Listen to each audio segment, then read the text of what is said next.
And we are back. Thank you all so much for your patience. We've got one last game for you before we swap commentators and decide who's advancing to the gold and silver brackets. Last but not least for our stream, we have the Jelly Squids facing off against Cowboy Vac-Pop. Very excited to see how this game kind of plays out.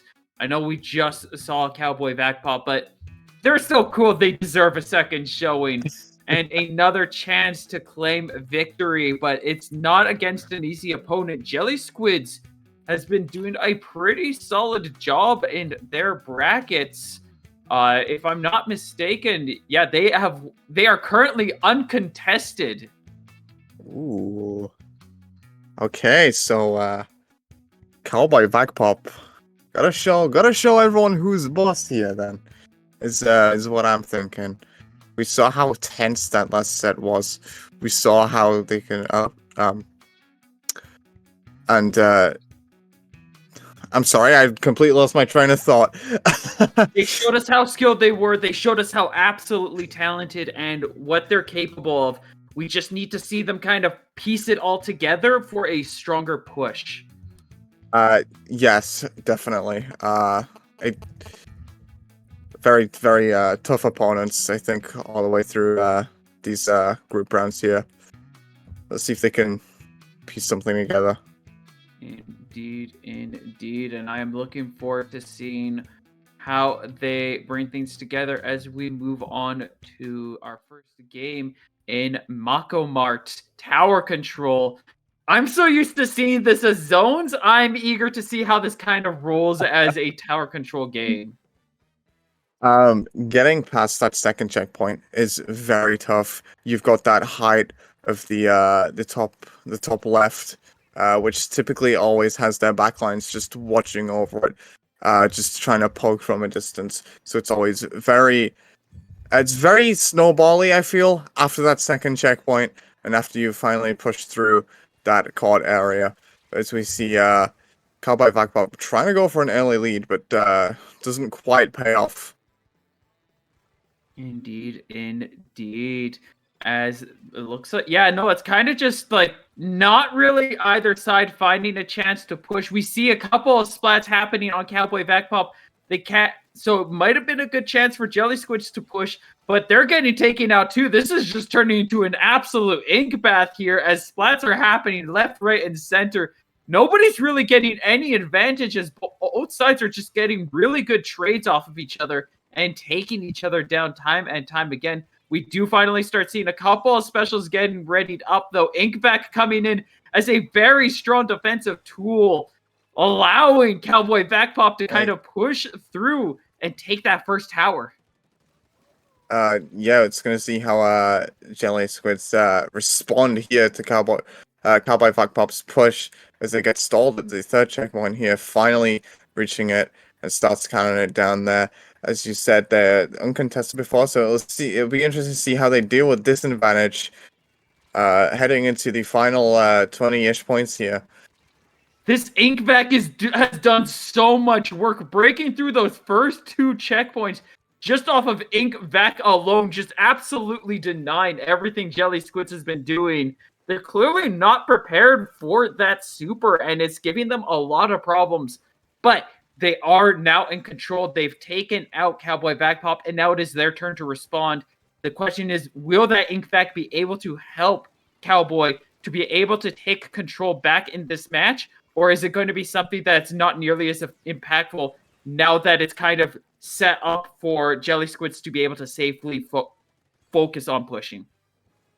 It's interesting because fighting off-meta weapons is a lot difficult than you may think, because you don't get nearly as much practice as you would fighting, the pencils or the edits, whatever else. So Jet Vac is it's going to be a struggle for most teams just because they haven't had the experience of dealing with the weapon all that special. And yeah, it's definitely showing that to cause a little bit of trouble here as we've got another push coming in. We've got the Slosher trying to just take some names, manages to get a trade as the wave breaker comes out. I don't think that thing's doing anything at this point, as the oh no, it did do enough as the tower is being brought back to center, and it is now Jelly Squid's turn to try to push back with the 90 seconds left on the clock. There's still a lot of room for them to be able to bring things back, but Cowboy Backpop continue doing a fantastic job of giving this team a run for their money. Yeah, they are relentless. Look at the Slosher and the Tetris look at this. They're like glued to each other almost as they just push through mid and push through that left side as a unit, an unstoppable unit as they try to now push the tower even further, get a couple more points on the board, but getting forced back up by Jelly Squids here. Diamond setting up control of the field. We've seen this several times, so there's a lot kind of going on. Like, what's really happening with this back and forth? Is it really just the Inkback is causing them this much trouble? As Backpop just managing to stay out of harm's way of a lot of these specials. The Sloshers are doing such a good amount of damage. Oh. Not anymore as they both get splatted. This is the opportunity for Jelly Squids to make their counter push as they're at the second checkpoint, 35 seconds left on the clock. They need to be able to hold it to keep pushing. The Brush managing to get a couple of very choice snipes. They're heading to the final one. They've gained the lead. Cowboy Backpop is now at the back heel as we're heading to the final stop. Backpop can't stop them. Is just not finding any room to be able to respond. And they finally, like after a huge pileup on the tower, finally get their chance to make some kind of counterplay. But the Brush is still loose. It's looking for a chance to shark and close things out at any given moment, especially when you have the Zipcaster equipped and ready to just completely blindside the opposing team. Oh, and this is the moment right there. We just get a clean clear out. That's the wipeout. Overtime's over. Jelly Squids takes the win. Cowboy Backpop is so close to the victory. But Jelly Squids was like, nah, this game's ending. It's time for us to sweat. Yeah, and Jelly Squids they just seem to, they were on a kind of a just cruise mode. They're out for a Sunday drive in the carpool lane, and they just dialed it up to 11, turned up the pace, and as I mentioned before, that Tetris and Slosher, along with the shot, just running havoc around that top left and the right stack there. And I was almost waiting for a response. I was like, okay, these guys are uncontested currently in these group rounds. Let's see what they're all about. And I wasn't seeing anything within that opening. Just for them to completely turn this game onto its entire head and able to just push it so close to the knockout, which would have been an absolute statement if they would have pulled that off. Indeed, it would have. A lot of that, I feel like, goes to contribution to that Octobrush, that once they start to make that final push, the Octobrush managed to get into that back line, and we saw them just immediately start tearing up all the players. It just turned into one of those... It felt like one of those situations when you're like playing against newbies, and you've just got them backed into the spot where you're just sitting underneath the ledge with a brush, just grinning like a demon, because you know they're going to jump over and try to rush back into painting, and they jump right over you, and you just smack them upside, and they're splatted by another Octobrush, and then you just go back into hiding in the corner and waiting for them to do the exact same thing, and they do it again. Yeah, that's the dangerous thing about Octobrush, is that if they know where you are and they get the jump on you, there's almost nothing you can do by the time that they start swinging at you that you can do about it. Their fall-off damage hits for a lot and very quickly. You got to be extremely careful around Octobrushes, especially on a map like Mako Mart, where they can just hop off high ledges and the stacks and pretty much go wherever they want with all the flank arounds. Coupled with the Zipcaster, there's a lot of situations. We didn't see it anywhere in that game, though I imagine that's just because there was just that much pressure going on and the situations never really demanded it. But Zipcaster is incredibly scary too, because there's situations where you're like, oh yeah, we're perfectly safe and in control. and they could maybe be sitting in a corner pocket that normally they can't climb up of. Pop Zipcaster, climb up, all of a sudden they're in your base and they just wipe you out. Yeah, I'm surprised we didn't see the zip on the ink vac earlier on that game, but here we go, heading into game 2, Barnacle zones. I worried that this is going to be a more difficult matchup for Cowboy Vacpop. They don't necessarily have the paint out point outside of that zap. But, I mean, they do have a Tacticooler, granted, so does Jelly Squids. Jelly Squids has a lot of powerful paint output and, like, heavy hitters, too. Doesn't look like it was too important so far, though, as the Inkback coming in and just completely shutting down all of their attacks and just working as the perfect shield there, giving Vacpop another opportunity where they're in the lead. They have that control. It's just they have to be able to hold this for another 50 points to be able to claim this victory. But you know Jelly Squids is building up their special and getting ready for the counter push. Yeah, I wouldn't be surprised, especially after the last game, if Jelly Squids just pulls something out of essentially thin air and gets the zone here. We see the Junior going in, pops the bubble. There's a chance! Take the paint, and there you go, flipping the zone. But it's just not enough, at least for now, but they buy themselves a little more time to try and cook something up and make something work here. That was such a good sudden push where, yeah, they didn't hold it for more than a second. But they weren't really looking to hold it for much more. They just wanted to be able to quickly bring out a little bit more time so that they can get the ability to build momentum for this next push, which now Jelly Squids is immediately, because of that little bit of room, being able to charge up and not having that pressure on them, they're able to make a very confident and clean push. They saw that little bit of a lead they were able to secure, and they ran with it as they set themselves up with the lead. Vacpop quickly back in with a counter push, though this is not going to be a game so easily won, as Vacpop still holding on to the lead, and it's now Jelly Squids trying to set themselves up in that position once again. They have a lot of time to be able to do it because of all those penalty points, but their time is still quite finite. I think, they're waiting for the penalty to run out, and then they're going to try to sneak in, set up the bubbler, and do that same thing again. Yeah, you kind of have to. You saw 3 of them go down for Jelly Squids, and they're struggling to come up with the response here. If that Junior is going to go, he's got to go now, but he's getting hard pressed. Gets out the bubble, but is it going to be enough? Yes, it is.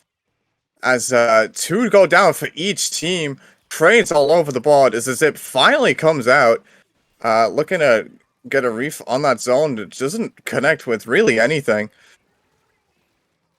That was a huge moment where Vacpop looked like they were trying to close things out. They were trying to pincer all of Jelly Squid, but you noticed that there was a huge opening that was created, that one brief window where the Junior was like, oh, you're behind me now, you're chasing me, which means I can move forward and go into your base and take the zone. And you saw the rest of Jelly Squids also had that kind of opportunity made for them, or they created it. So it was just a sudden moment where it's like, it looked like things were wrapping up, but because Vacpop pushed a little too hard, all of a sudden Jelly Squids is still in the game. They're still pushing. They're still fighting. They have control of the zone and are pushing Vacpop back as much as possible, just fighting to contend in this area, trying to push into their base.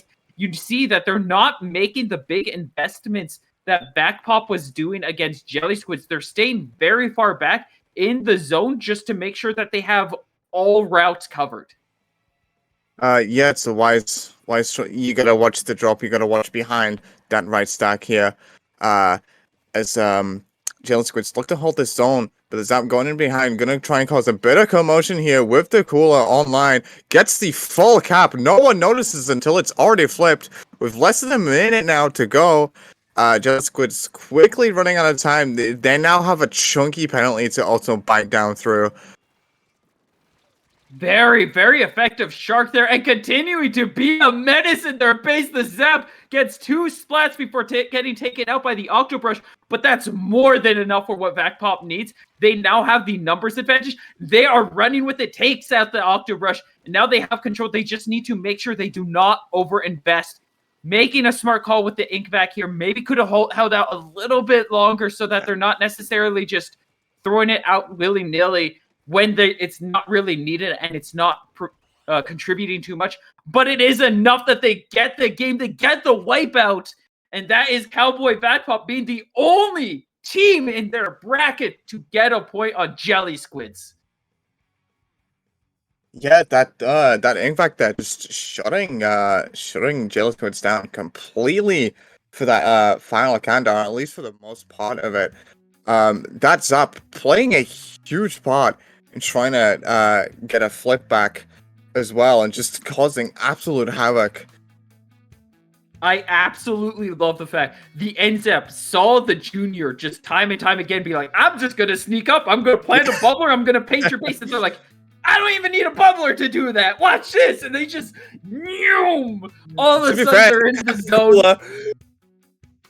Drop they had the cooler online. Full of energy. You see them vibrating as they just zoom into the base and just vomit ink all over the place. And all of a sudden, like, Jelly Squids is like, wait. And then they have to turn around, and it's that situation we've talked about in other games where their back turns. All of a sudden, they're now exposed to the rest of Backpop. They're coming after this one NZAP who's like, nah, I got this. I'm still high on Tacticooler. And just, like, guns them all down. Yeah, and he trades with a double, which is insane. You got 4 of them on you, and you still trade with 2. You paint the entire zone on your own, and then you trade 2 for 1, which is like, look, if there was something out there that was going with that kind of price, I would just I'd go to that place exclusively. That is such good value. Yes, intense, insane high value. As again, Cowboy Backpop, the only team to take a game off Jelly Squids here as we head into what should be another exciting Game 3. I am very excited to see how this is going to turn out. We're going to be moving to Sturgeon's Shipyard on tower control. Ooh. I'm sure Jelly Squids has a lot of strategies and ideas cooking up that they're looking to try to pull off, but we've seen a lot of what Cowboy Backpop is capable of.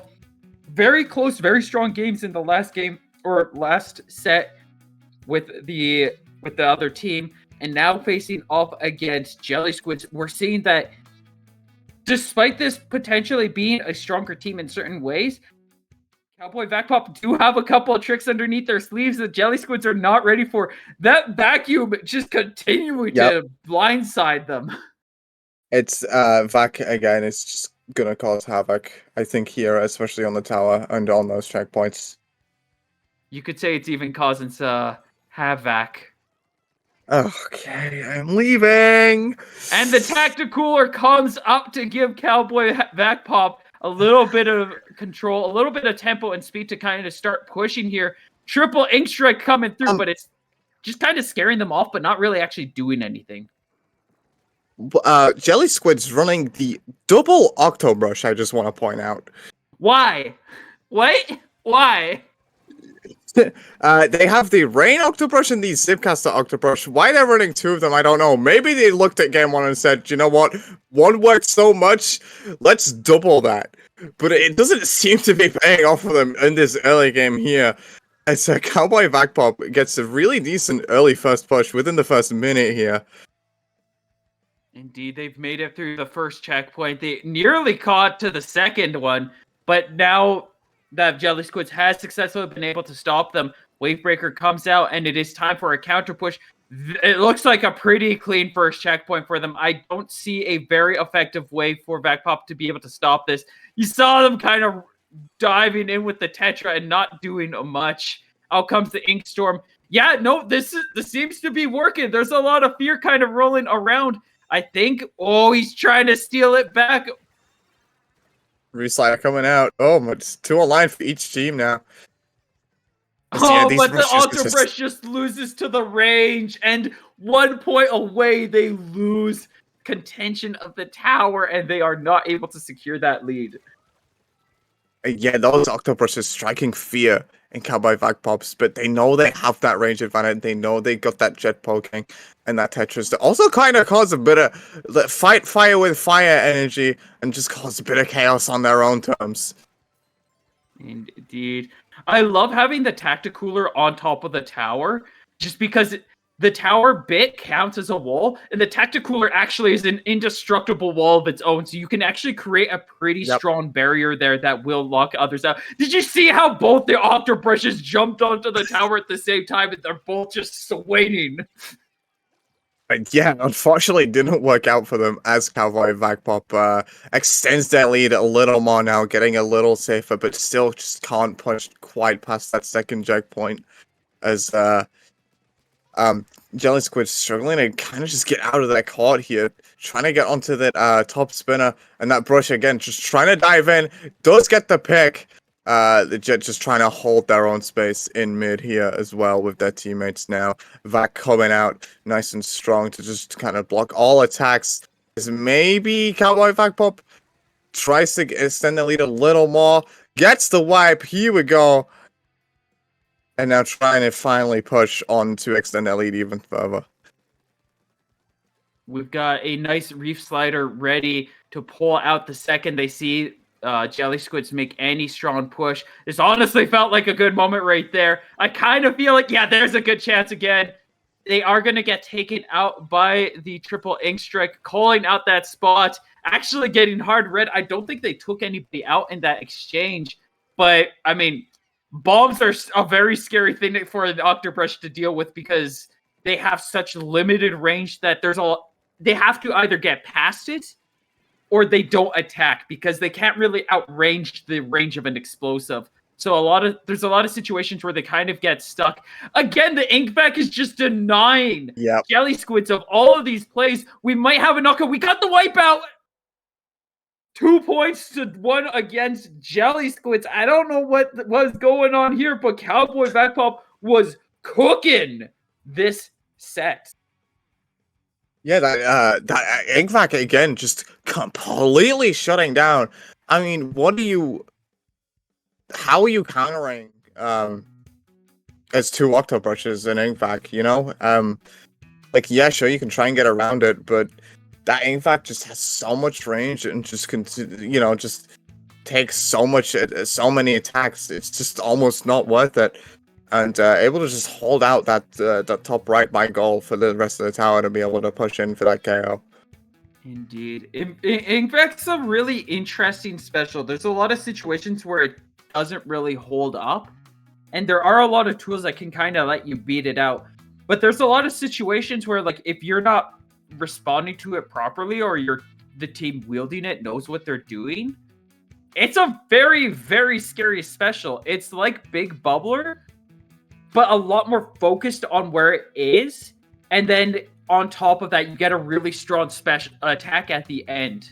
And then, unlike everything else, it doesn't really have a health meter unless you can take out the wielder, which you can do that pretty easily if you can get behind them or find a way to kind of arc your shots to sneak around the vacuum, because it does have a pretty weird hitbox for like sucking away that ink.